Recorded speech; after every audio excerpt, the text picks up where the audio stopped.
isaluleki nokuthula phakathi kwethu noNkulunkulu uJesu Kristu. Amen.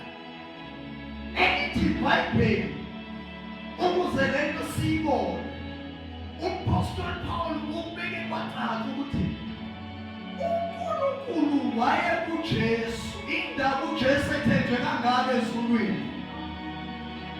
Kwakusepoint ebesibili chapter 5 u19 wakhona 18:19. Uthi uMpostoli Paul kanjalo uNkulunkulu waye kuJesu ebuyisa abantu ebabuyisela kuye. Yeah.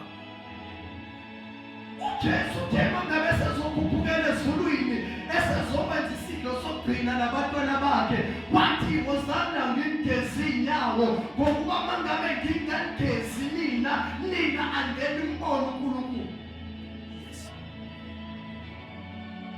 Lento kaJesu akuyona into yamaJuda, into kaNkulunkulu nathi thina abantu bonke.